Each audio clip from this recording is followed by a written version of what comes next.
On tonight's episode of Mr. Norris's In Case You Missed It, we look at how slaves escaped to the north in the Underground Railroad, including secret codes and messages that they used. We also look at the most famous conductor of all time, Mrs. Harriet Tubman.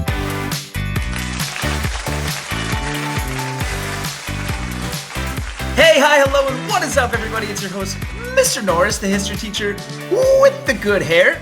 And tonight we're going to be talking about the Underground Railroad. Yes, that is correct.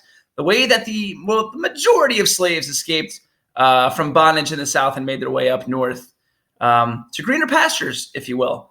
First things first, let's get this out of the way. Common misconception. The Underground Railroad is neither underground nor a railroad. I know. Mind blown for all of you out there that may not have thought that. No, this is not some kind of like Hogwarts secret train station entrance that you just pop in and then immediately like pop in the north and like, oh, I'm here. Underground Railroad. I don't know the platform exit, Harry Potter fan, so I know you're going to get on me for that. I stopped reading after like the third book. I noticed that they started getting bigger and bigger, and then I was just like, not for me. But where was I? Oh, yeah, Underground Railroad. So, yeah, no, it's neither underground nor a railroad. What the Underground Railroad was a series and a system of paths and secret trails and passageways and safe houses that led from the south to the north in the early to mid 1800s, with its peak really being between 1820 to 1850. Now, the Underground Railroad could not have worked properly as an escape for slaves without the help of abolitionists and conductors, as they were nicknamed along the way. Now, these conductors could have been sympathizers in the South who disagreed with slavery and wanted to help these slaves escape bondage. They could have also been former runaway slaves themselves who came back to help, and we'll get into that more a little bit later. But a lot of these people really helped and assisted runaway slaves. The one part of the Underground Railroad that I guess you could say is underground is that at some of these safe houses, or stations as they became known, some people did have secret rooms for slaves to stay in, and some of them were like in basements and were technically underground. It's really interesting when you go back and you read some of the ways that people were able to harbor slaves or sneak slaves. Sometimes they snuck them in secret compartments in wagons. There was a lot of like secret coding and trickery used that conductors used on the Underground Railroad to help these slaves get themselves to freedom. For instance, one thing that these conductors would do is at these stations, they would leave quilts out on the porch right across, I guess, the front of the porch. The wooden rail on the front. I have no idea what the name of that is. I'm so bad at things. Oh my God. But anyways, they would leave quilts out, and these conductors would purposely sew these quilts with messages in them for slaves that might be passing the safe houses by. Now, some of the patterns on the quilt, for instance, they could put like a bow tie pattern, and that means try to put on a disguise if you can, hide your identity.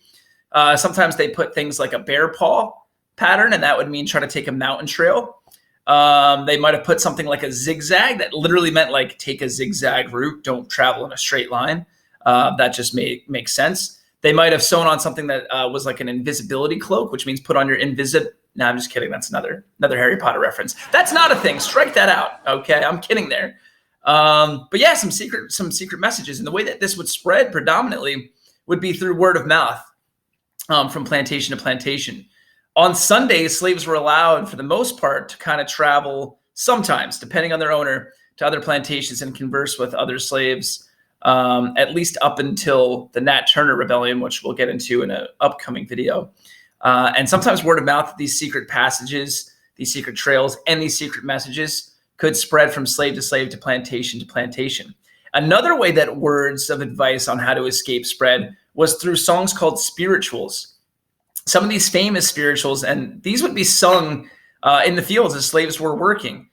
Some famous examples of spirituals are Follow the Drinking Gourd and Wade in the Water. And basically, they are catchy tunes. And don't get me wrong, slaves definitely sang them to help pass the time. Because if you're doing, tedious physical labor for 13 hours a day, singing songs to pass the time, is going to make things a little bit easier on you. But they also had secret messages for how to escape and stay away. Take Follow the Drinking Gourd, for instance. If you listen to the lyrics of that song, it's literally directions on how to get to the north, how to get away, right? They talk about follow the drinking gourd, which is a reference to the constellation in the sky at night, the Big Dipper. And one of the stars of the Big Dipper is the North Star. So if you're following the North Star, you're traveling north, you'll eventually make it to greener pastures where you might be accepted by abolitionists in a northern city. Wade in the water, right? Literally, the lyrics are wade in the water. The chorus is wade in the water, and that's telling slaves to get into rivers, get into swampy areas, wash your scent off of you, because in the South, there were lots of bounty hunters out, and they had bloodhounds, and they're looking for runaway slaves, and they can catch scent and follow them and follow their trail. But if you wade in the water, you might find salvation. Now, I've had questions from students. Well, when slaves were singing these songs in the fields, didn't like their overseers or masters pick up on like what they were saying? And the answer is not really. And think about it. Have you ever been in the car with your parents and one of your favorite songs comes on and you know that it's got really bad words and lyrics, but your parents have no idea? And you're just kind of sitting there with like that cringe face, like, and your parents are like, oh, this is a catchy little jingle, right? And they just have no idea that what they're singing is like something terrible. It's kind of like that, right? Like the overseers and the masters really weren't on in the in crowd with the slaves and couldn't pick up on some of the spiritual messages that were being thrown out there at them. But yeah, it was a series of paths and secret trails that mostly led slaves from border states. That would be like Kentucky, Virginia, Maryland. Very rare did slaves escape from the deep South. And that just makes sense because it's a further distance. And if you're a runaway slave, that's asking a lot for you to be able to traverse through the entire South and make it, to the north where you might find your freedom. So it's mostly border states. Now, how many slaves escaped on the Underground Railroad? That's kind of impossible to know a correct exact answer to. I've seen estimates as low as 2,000 slaves successfully escaped using the Underground Railroad. And I've also seen other numbers that said like 100,000 slaves. So where's the truth in that? Probably somewhere in the middle.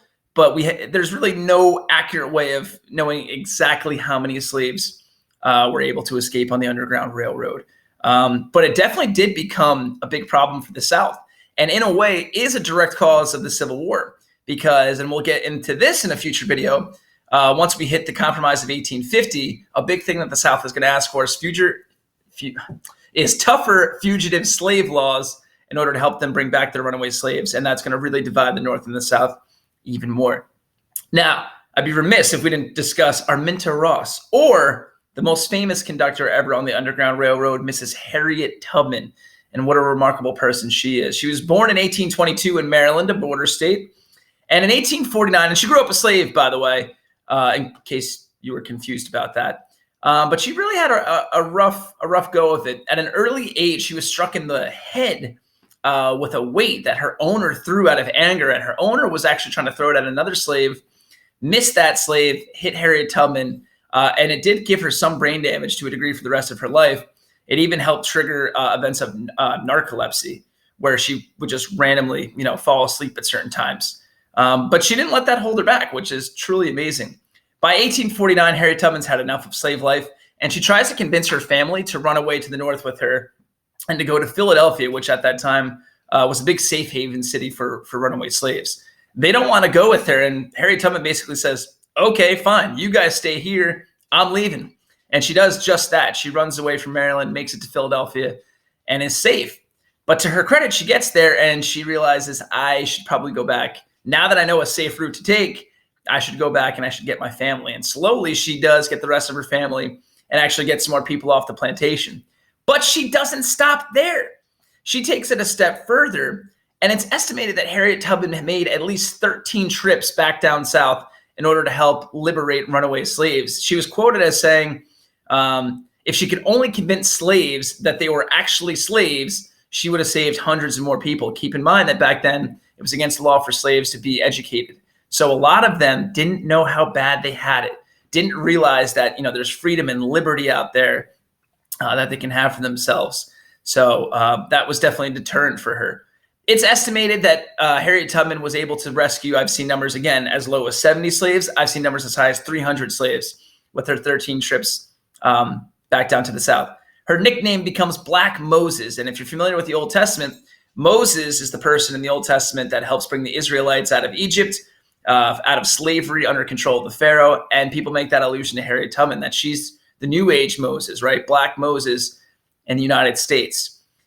The South is very, very terrified by Harriet Tubman, and there's bounties put on her head. She is a wanted woman. So that's why she deserves even more credit. Every time she comes back down south, she's putting her life at risk, because if she gets caught, she's 100% going to be made an example of, and in no good way. She'll probably get killed, right? But they put a bounty on her head, and the reason that Harriet Tubman is so dangerous to them is not just because of the amount of slaves that she's helping free. I mean, that's bad. That's bad for the South and the lawmakers in the South and plantation owners in the South. But it's hope that she's inspiring in people, that they hear tales of Black Moses and that they too can escape and run away. So that in itself is more dangerous to slave owners. Quick little story about Harriet Tubman. It is rumored that she carried a pistol with her at all times during her trips down south. And that if a slave ever wanted to turn around and go back, Harriet Tubman would pull out her pistol and threaten to shoot and kill that person right there on the spot.